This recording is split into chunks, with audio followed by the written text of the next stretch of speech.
At 29, Alara was a ghost in her own home, a walking cautionary tale of an unmated wolf whose biological clock had wound down to its final, silent ticks. In the Silverwood Pack, a female wolf who reached her late 20s without a mate was treated as a defective vessel, a burden to be hidden away. Tonight, as the manor house buzzed with the frantic preparations for the winter solstice union ball, the laughter of her younger half-sister, Evelyn, cut through the hallway like broken glass. "Make sure she stays in the kitchens, Father," Evelyn giggled, her voice dripping with the effortless confidence of a 21-year-old golden child. "If the Alpha King sees a 29-year-old spinster lurking in the shadows, he'll think our pack breeds nothing but withered weeds. We wouldn't want her bad luck rubbing off on my choosing ceremony." Alpha Valerius chuckled, a low, rumbling sound that carried no warmth for his eldest daughter. "Do not worry, my darling. Alara knows her place. She will be assisting the staff. The king is coming to find a queen, and you are the only jewel this pack has to offer." Listening from the pantry doorway, Alara tightened her grip on the heavy silver serving tray. Her fingers turned white against the polished metal. It was a familiar ache, a dull throbbing in her chest that she had learned to live with.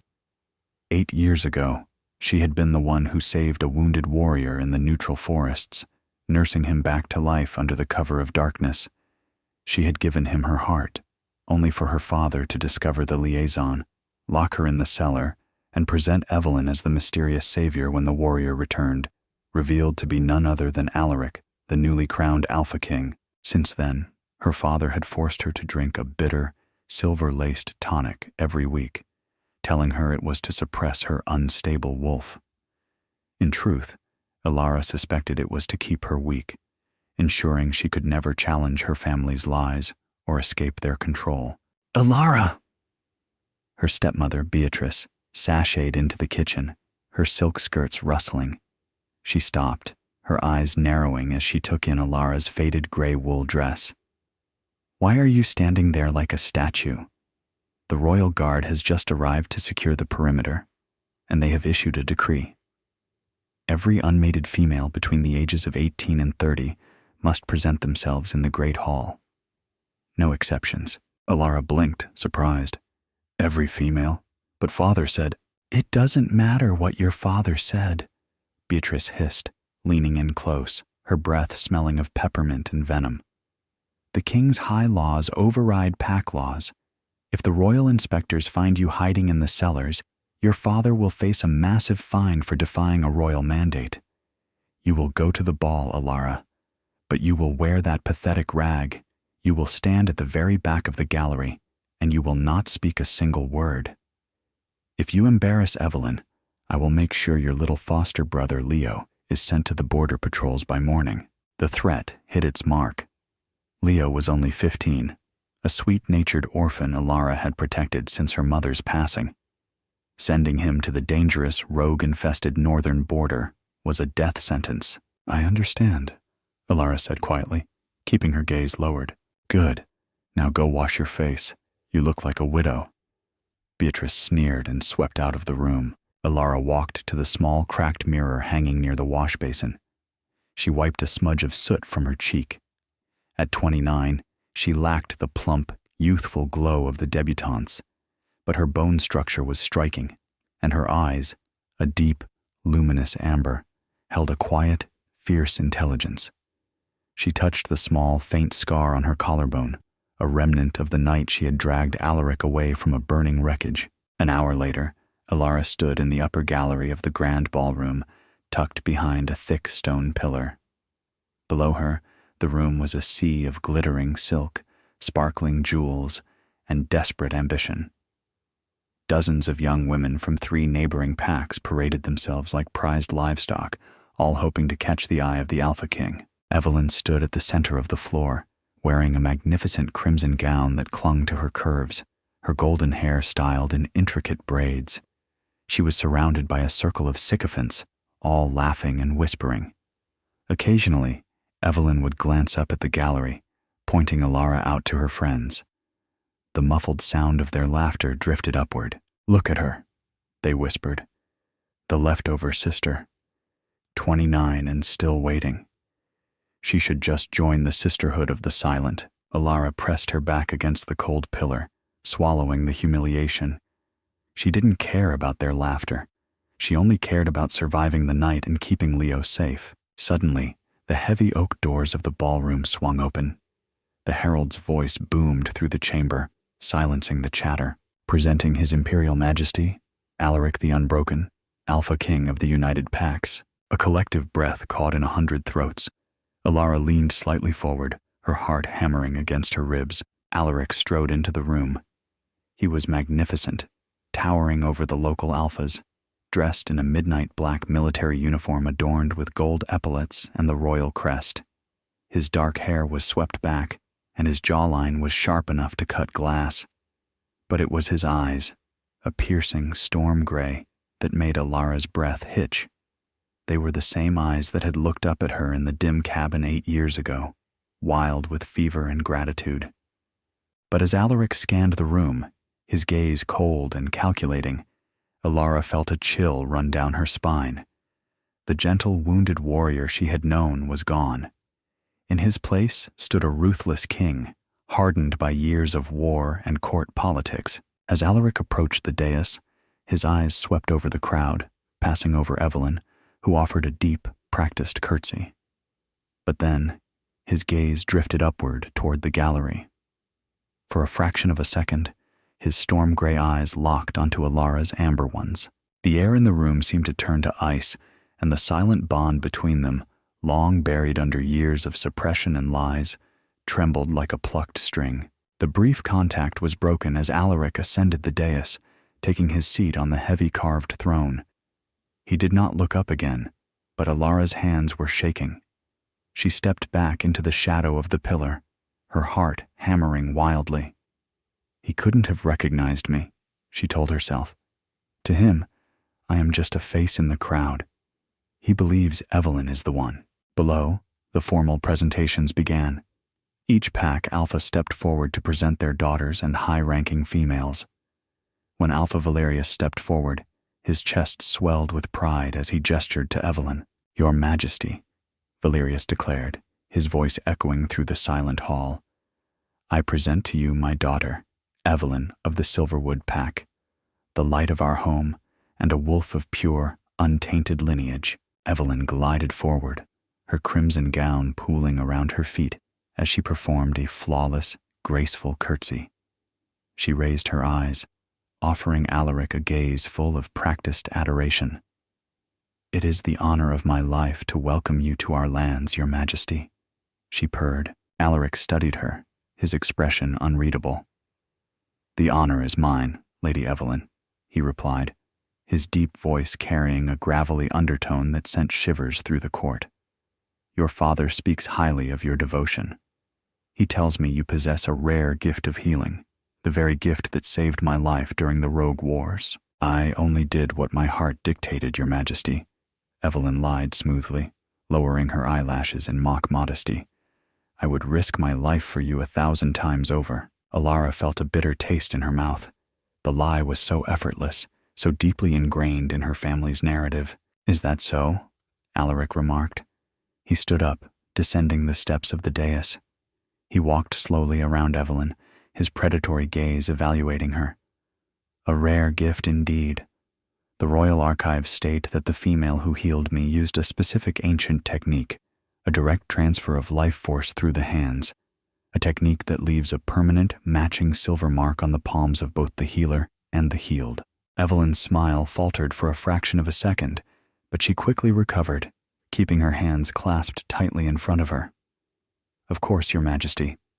Though my mark has faded over the years, the connection remains. Alaric did not press further, but a shadow of doubt seemed to cross his features.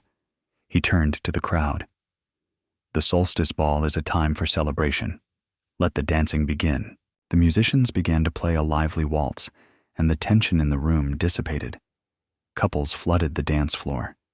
Evelyn was immediately swamped by suitors, but her eyes remained locked on the king, who had retreated to the edge of the room to speak with his High Chancellor, a stern, elderly wolf named Elder Malachor. Deciding she had fulfilled her obligation to be present, Alara turned to slip away through the gallery exit. But as she moved, a tight grip seized her upper arm. She turned to find Beatrice standing there, her face contorted in anger. "Where do you think you're going?" Beatrice hissed, dragging Alara toward the service stairs. "The guests are demanding more wine. Since you are so fond of hiding, you can hide in plain sight by serving. Put on an apron and get down there." "Beatrice, the royal decree said." "The royal decree said you must be present." "You are present," Beatrice snapped, shoving a silver tray laden with crystal goblets into Alara's hands. "Now move, and stay away from the main floor. Serve the outer alcoves." Alara swallowed her pride. She took the tray and descended the stairs. She moved through the crowded alcoves, keeping her head low, serving the wealthy guests who didn't even bother to look at her as they took their drinks. As she neared the central pillars, she heard Evelyn's loud, mocking laugh. "Oh, look who decided to join the party." Evelyn pointed at Alara, her voice carrying over the music. A group of young noblewomen turned to look. "My dearest older sister. Tell me, Alara, are you looking for a mate among the servers? I hear the stable hand is still unbonded. He might be just the right age for a leftover like you." The girls burst into cruel giggles. Alara stood frozen, her face burning. She kept her grip tight on the tray, refusing to let them see her cry. "Evelyn, stop," one of the girls whispered, though she was still smiling. "She looks like she's about to burst into tears. We wouldn't want her to ruin your special night." "Oh, she's used to it," Evelyn scoffed. She stepped closer to Alara, her eyes gleaming with malice. "Here, let me help you with that heavy tray."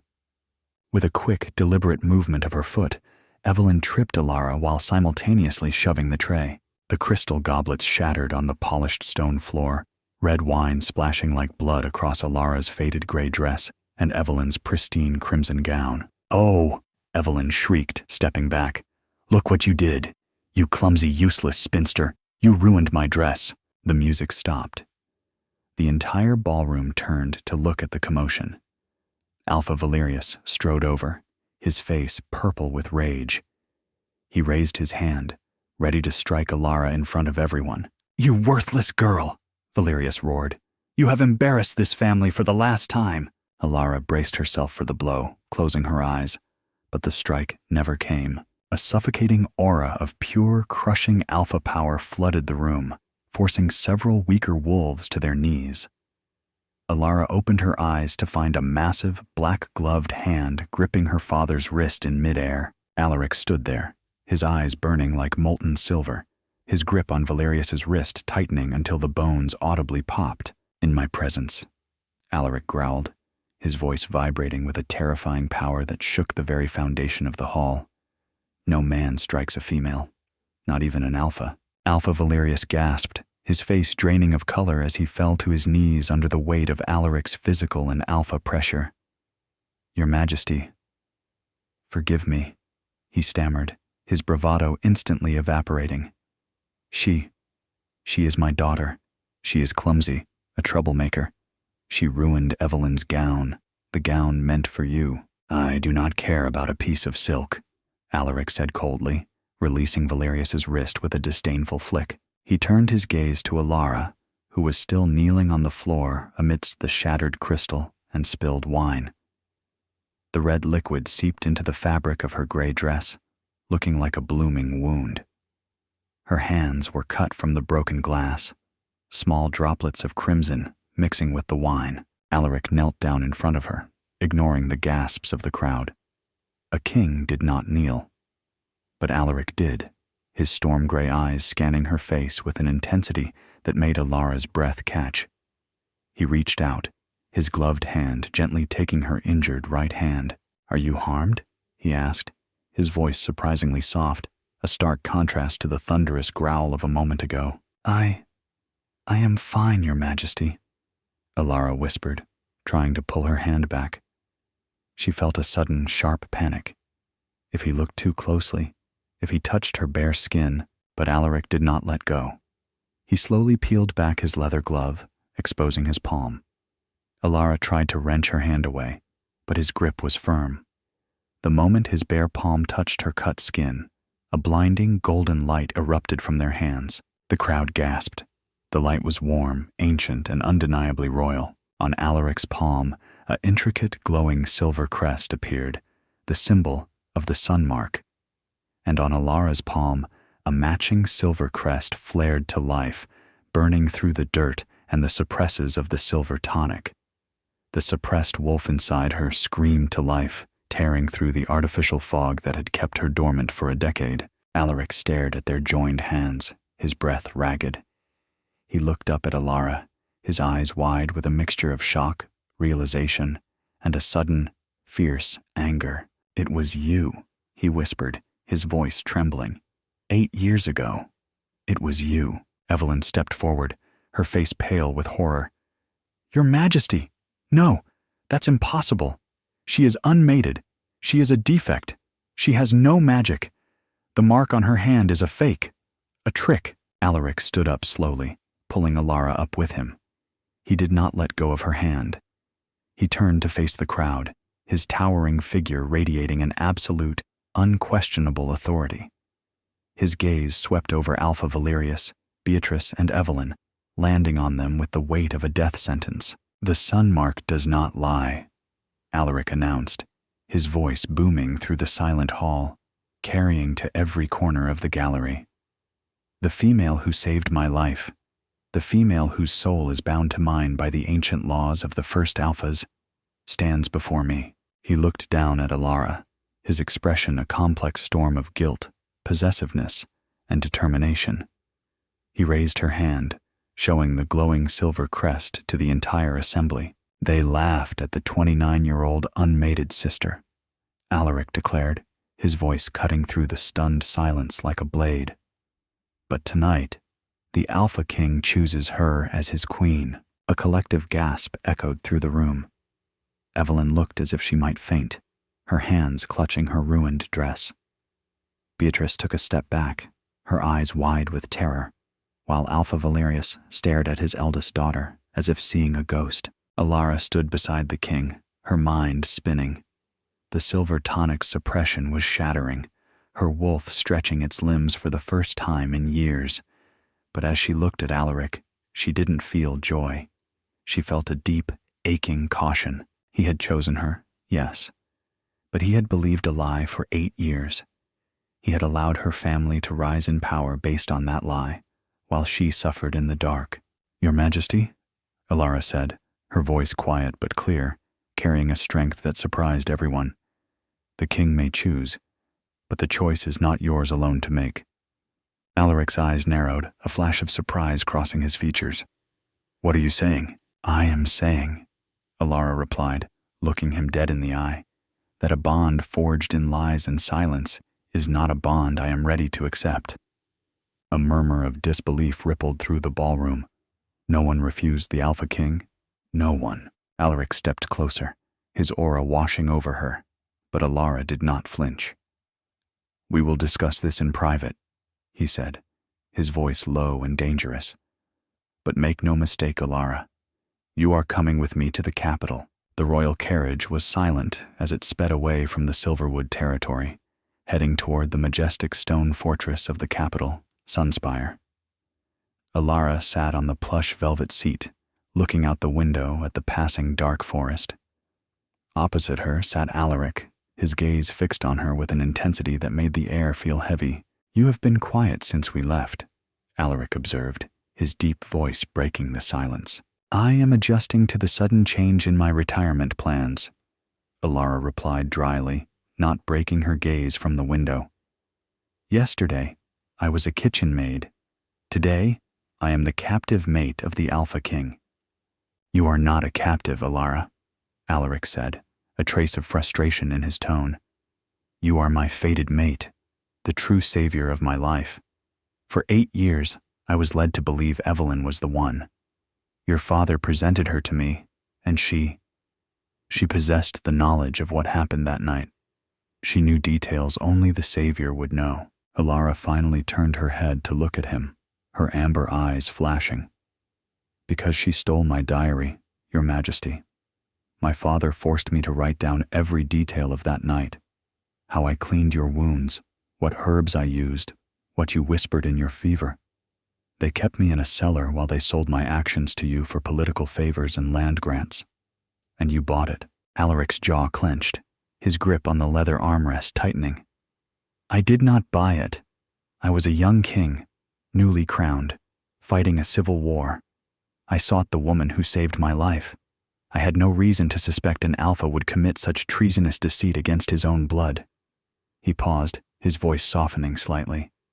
"If you had known what?" Alara challenged. "Would you have rescued the 21-year-old Alara? Or would you have still preferred the beautiful, politically convenient Evelyn? Let us not pretend, Alaric. You needed the Silverwood Pack's alliance back then. Evelyn was the perfect face for it." Alaric did not deny it, and that silence spoke volumes to Alara. She knew the Game of Thrones. She had watched it from the shadows for years. "Regardless of the past," Alaric said, his voice hardening with royal authority. "The truth is out. The Sun Mark has activated. The Pack Council will demand a coronation. A king cannot rule without his fated queen, especially now, with the rebellion brewing in the east. Then the Pack Council will have to wait," Alara said, leaning forward. "I will not be a pawn in your political game, Alaric.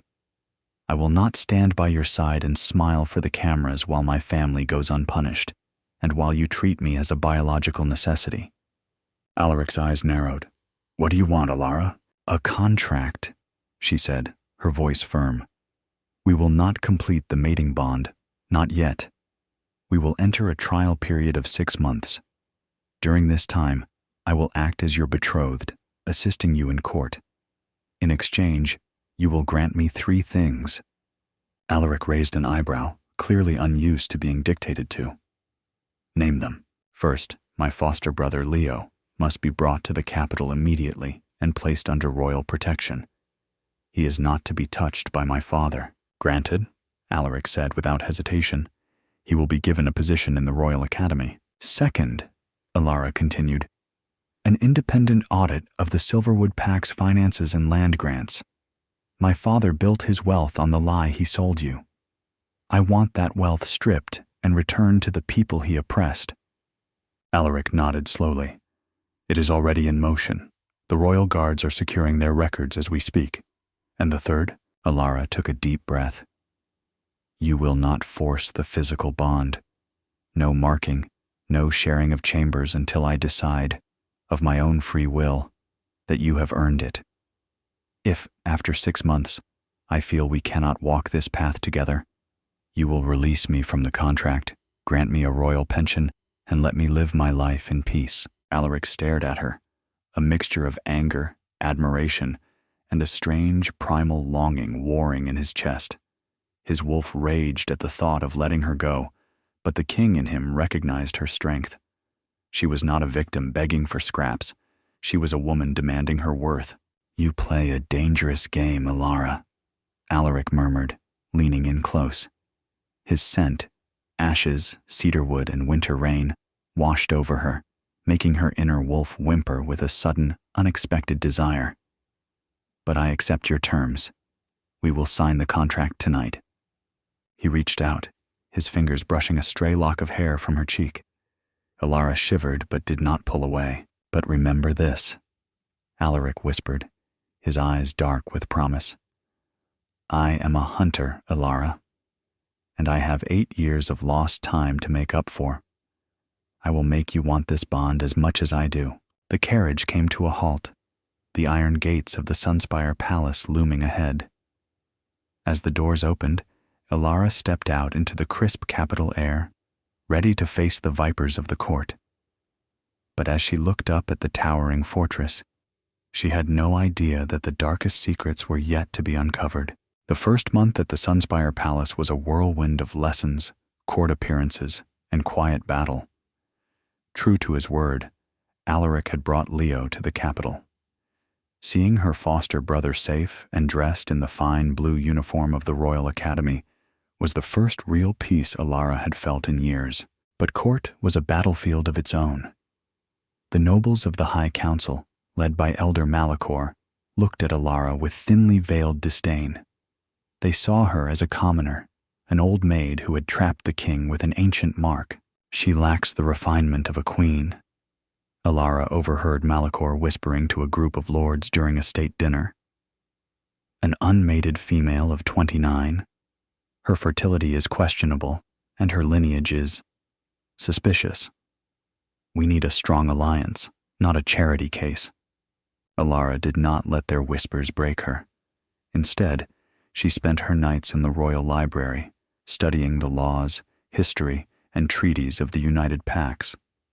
If she was to survive this court, she needed to know its rules better than her enemies did. One evening, while searching through the restricted historical archives for information on the sun mark, Alara's fingers brushed against a heavy, dust-covered leather binder hidden behind a shelf of old tax ledgers.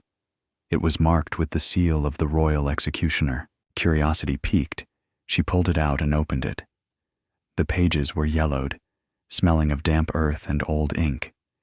It was a record of the Crescent Purges from 10 years ago, a brutal campaign led by the Crown to suppress an outcast pack of wolves who practiced ancient, non-traditional magic. As Alara scanned the names of the condemned, her heart stopped. Elena of the Silverwood Forest, condemned for heresy and illegal practice of high magic. Execution order signed by Alaric the Unbroken. Elena, her mother. Alara's breath caught in her throat.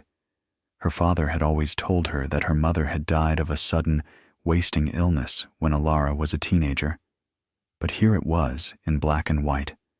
Her mother had been executed by the Crown, and the signature at the bottom of the parchment, written in bold, unforgiving ink, was Alaric's. A cold, paralyzing numbness washed over her. The man who claimed to be her fated mate, the man who was currently trying to win her heart, was the same man who had signed her mother's death warrant. Alara? She startled, dropping the binder. The heavy book hit the stone floor with a dull thud, scattering loose papers. Alaric stood in the doorway of the archive room, his heavy royal cloak draped over one shoulder. He looked tired, his brow furrowed with the weight of the day's council meetings, but his face softened when he saw her. "I went to your chambers, but you weren't there," he said, stepping into the room. "The guard said you were here." Alara didn't answer. She stood frozen, her eyes darting between the dropped binder and the king. Alaric noticed her distress. His eyes drifted to the floor, landing on the scattered papers. He knelt down to help her pick them up, but Alara scrambled forward, snatching the papers before his hands could touch them. "Don't touch me," she whispered, her voice shaking with a mixture of grief and fury. Alaric froze, his hands hovering in the air. He looked up at her, his storm-gray eyes narrowing. "Alara, what is it? What's wrong?" "Is this your signature?" she demanded, thrusting the execution record into his face. Her eyes were bright with unshed tears. "Tell me, Alaric, is this your hand?" Alaric took the paper, his eyes scanning the text. As he recognized the document, his face drained of color, his jaw clenching. "Alara, where did you find this?" "So it is yours," she laughed, a bitter, broken sound. "My father lied to me. He told me she died of a sickness. But she didn't, did she? She was murdered. And you signed the paper." "It was 10 years ago," Alaric said, his voice dropping to a low, desperate register. He stood up, trying to reach for her, but she stepped back, her back pressing against the cold wooden bookshelf. "I was a young prince, acting as regent while my father was on his deathbed. The High Council presented evidence of a rebellion. They told me these outcasts were preparing a coup using forbidden blood magic. I didn't know. I didn't know she was your mother." "But you signed it," Alara shouted, the tears finally spilling over her cheeks. "You didn't check. You didn't investigate. You just signed the paper and wiped out an entire line of people because it was easy. Because your council told you to." "I was manipulated," Alaric roared, his own frustration and guilt breaking through his stoic facade. "I have spent the last 8 years trying to undo the mistakes of my youth. That is why I took the throne, why I fought the corrupt elders." He stepped closer, his voice cracking with emotion. Alara, please. I swear to you, if I could change the past, I would. But you can't, Alara whispered, her voice hollow. She looked at the silver crest on her palm, which was pulsing with a faint, sorrowful light. This bond is a curse. How can I ever be with a man whose hands are stained with my mother's blood? She turned and ran out of the archives, leaving Alaric alone in the dim room, holding the ash-covered record of his greatest regret. For 3 days, Alara locked herself in her chambers, refusing to see Alaric. He did not force her door, but every morning, a single white rose, her mother's favorite flower, was left on her threshold, accompanied by a small plate of her favorite tea. Alara ignored them, her heart locked in a tight, painful knot of grief and betrayal. She knew she couldn't run. If she left the palace, Leo would lose his protection, and her father would find a way to drag her back to Silverwood. She had to stay, but the walls of the palace felt like a gilded cage. On the 4th morning, a knock sounded at her door. It wasn't Alaric's firm, heavy knock. It was a soft, hesitant tapping. Alara opened the door to find her sister, Evelyn, standing there. Evelyn was no longer dressed in her fine crimson silks. She wore a simple, dark traveling cloak, her face pale and drawn. But as she looked at Alara, her eyes still held a spark of her old, desperate ambition. "May I come in?" Evelyn whispered, glancing nervously down the empty corridor. Alara blocked the doorway, her expression cold. "What are you doing here, Evelyn? You are banned from the capital." "Father smuggled me in," Evelyn hissed, stepping forward and forcing Alara to take a step back into her parlor. Evelyn shut the heavy door behind her, locking it. "You have to listen to me, Alara. Father is desperate. The royal audit is stripping everything. Our lands, our titles. We will be ruined by the end of the month." "You built your wealth on a lie," Alara said, her voice flat. "It's only fair that you return what you stole. You think you're so righteous now that you're the king's favorite?" Evelyn sneered, her mask slipping for a moment, but then she forced her features into a look of desperate pleading. She grabbed Alara's hands. "Alara, please. I am your sister. If you don't help us, Father will do something terrible." Alara pulled her hands away. "What are you talking about?" "Father has made a deal with the Eastern rebels," Evelyn whispered, her voice trembling. "They are planning an attack on the palace during the upcoming Moonspring celebration. Father is going to give them the security codes for the palace gates. In exchange, they have promised to restore our Pax lands and remove Alaric from the throne." Alara's heart turned to ice. "A rebellion? Father would commit high treason?" "Yes, and he wants me to help him," Evelyn cried, tears welling in her eyes. "He wants me to steal the king's personal seal from his study tonight so they can forge a retreat order for the royal guard. But I don't want to do it, Alara. If they are caught, we will all be executed. You have to talk to Alaric. Tell him to stop the audit, and Father will call off the rebels." Alara studied her sister. Evelyn looked terrified, her hands shaking, but Alara's mind, sharpened by years of surviving her family's traps, picked up on a subtle inconsistency. If Evelyn was truly afraid of being caught, why would she come to her, the sister she despised, instead of going directly to the guard? And more importantly, how did Alpha Valerius, a minor pack alpha, get his hands on the palace's high-security codes? "I see," Alara said slowly, her voice calm. "And where is Father now?" "He is waiting at an inn in the lower city," Evelyn said quickly. "He told me to bring the seal to him by midnight. Alara, please, you have to save us." "I will handle it," Alara said. "Leave the palace, Evelyn. Go back to the inn and tell Father that I am working on the king. Do not do anything foolish." Evelyn nodded eagerly, hugging Alara briefly. "Thank you, sister. I knew you wouldn't abandon your own blood." But as soon as Evelyn left the room, Alara's expression hardened. She knew it was a trap. Evelyn was too greedy, and her father too cowardly, to pull off a palace coup alone. They were being used as pawns by someone higher in the court, someone who wanted to eliminate both Alaric and his new inconvenient mate. Instead of going to Alaric, whom she still could not face without seeing her mother's execution order, Alara decided to go to the one person who could help her investigate without alerting the conspirators. The royal spy master, a quiet, scarred wolf named Commander Vane. An hour later, Alara stood in the hidden undercroft of the palace, presenting her findings to Vane. "Your father's smuggling ring has been active for years, Lady Alara," Vane said, studying a map of the lower city. "But you are correct. He does not have the intelligence to bypass palace security. Someone in the High Council is feeding him information." "It's Elder Malachor," Alara said, her eyes narrowing. "He is the one who wanted a foreign alliance. He wanted Alaric to marry a princess from the southern Pax. If the eastern rebels attack, Malachor can declare martial law, remove Alaric, and place a puppet on the throne." "It is a plausible theory," Vane agreed, his dark eyes assessing her with a new respect. "But we need proof. If we move against a High Elder without evidence, the Pack Council will revolt." "Then we give them the proof," Alara said, her voice steady.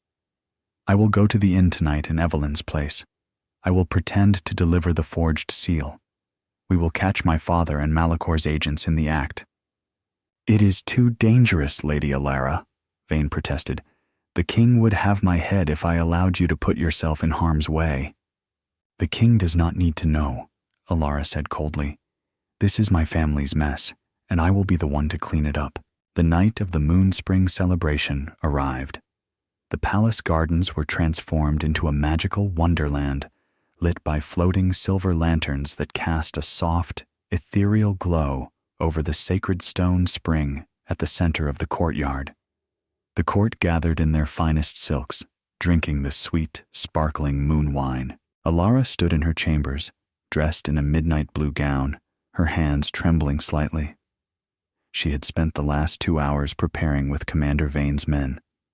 At midnight, she was scheduled to slip away to the lower city. A knock at her balcony door made her spin around. Alaric stepped into the room from the terrace.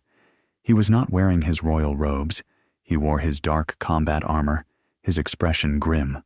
"You should not be here, Alaric," Alara said, her voice tight. "The celebration is starting." "I don't care about the celebration," Alaric said, taking a step toward her. "Alara, we cannot go on like this. I know you hate me for what happened to your mother. I hate myself for it. But you must believe me. I am trying to make it right. I have reopened the investigation into the Crescent Purges. I will bring every corrupt elder who fabricated that evidence to justice." Alara looked at him, seeing the genuine pain and determination in his storm-gray eyes.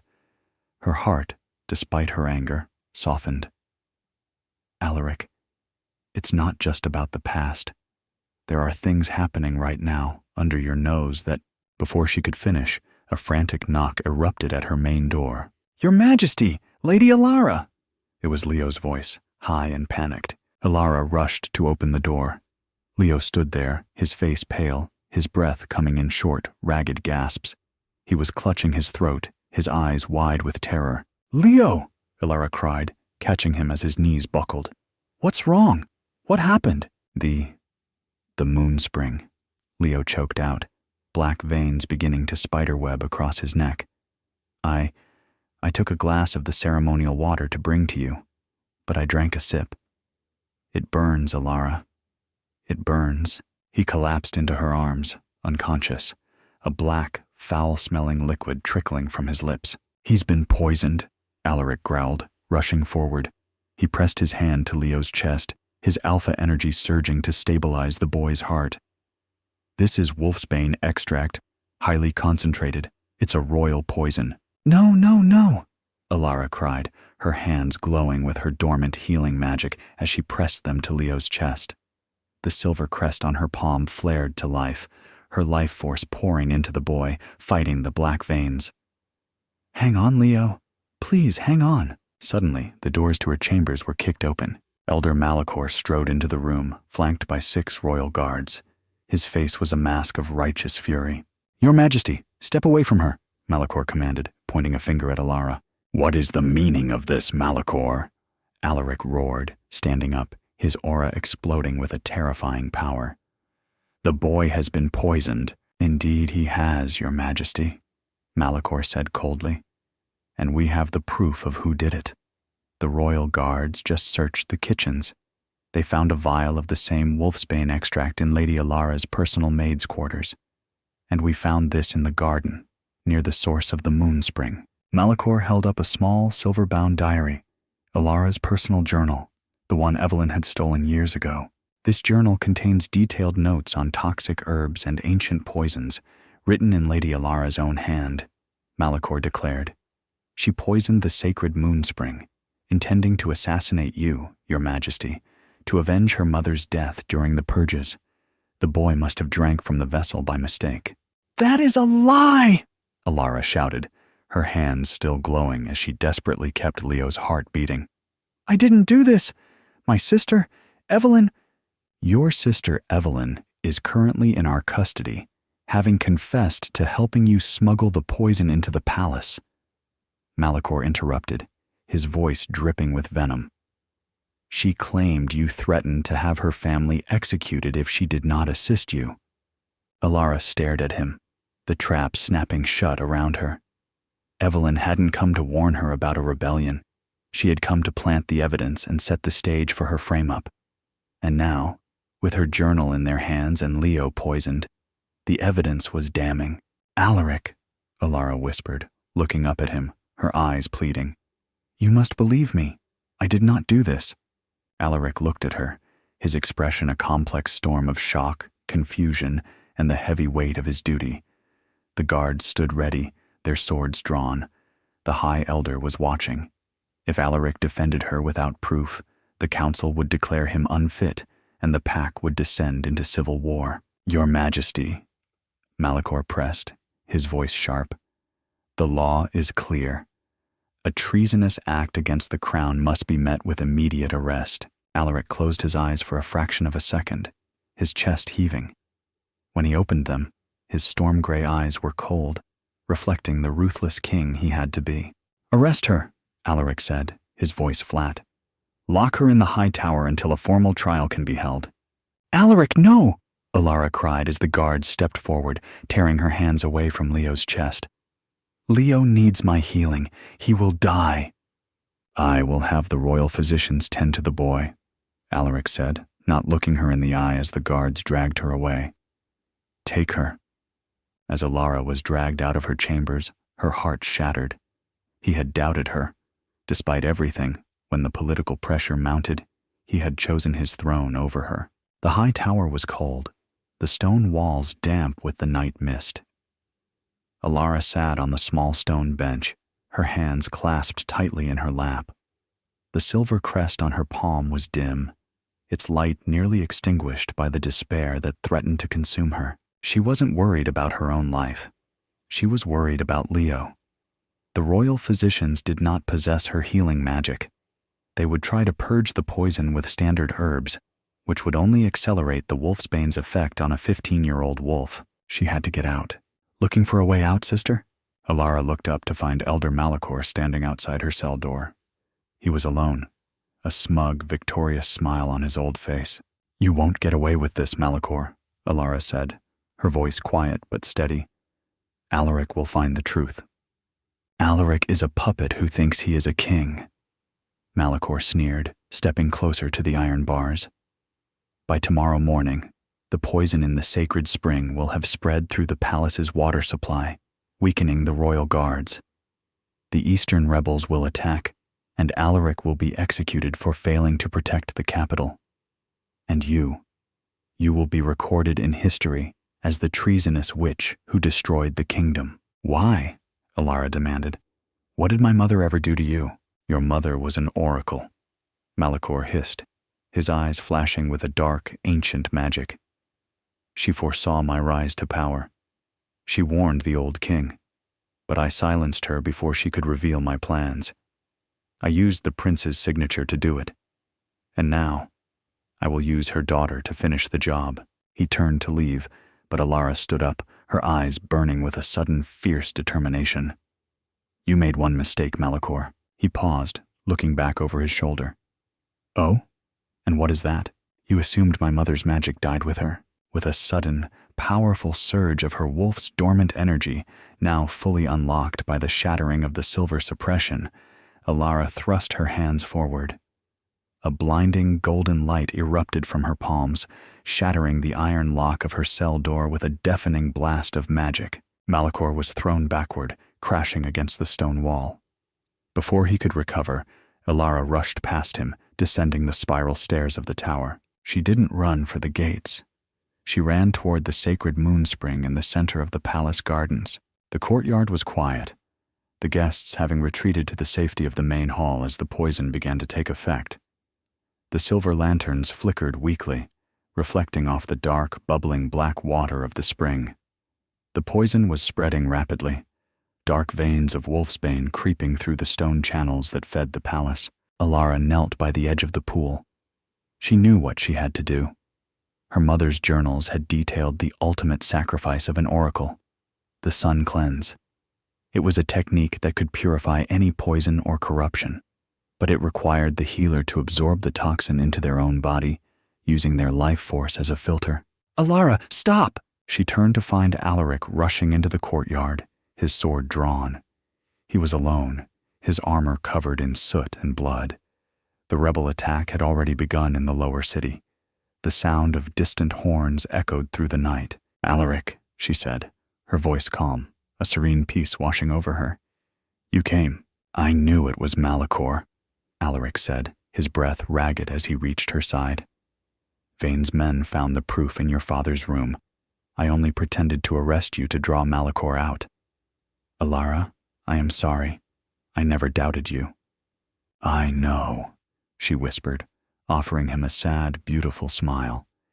"But it's too late. The poison is already in the water. If it reaches the lower city, thousands of innocent wolves will die. Your army will fall."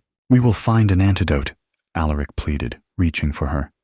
"Come away from the spring." "There is no antidote," Alara said. "Only me." Before he could stop her, Alara plunged both her hands into the black, boiling water of the sacred spring. A golden light, more brilliant than the sun, erupted from her body, illuminating the entire courtyard. On her palms, the silver crests burned with a blinding celestial heat. The black veins in the water began to retreat, rushing toward Alara's hands, climbing up her arms like dark, twisting serpents. "Alara, no!" Alaric screamed, rushing forward to pull her away. But as his hands touched her shoulders, the magical barrier of the sun cleanse threw him backward. He watched in absolute, helpless horror as the woman he loved sacrificed her life to save his kingdom. Alara gasped, her eyes turning gold as the pure, concentrated wolfsbane flooded her system. The pain was agonizing, like molten iron pouring through her veins. But she did not let go. She kept her hands plunged in the water, her life force screaming as it burned away the corruption.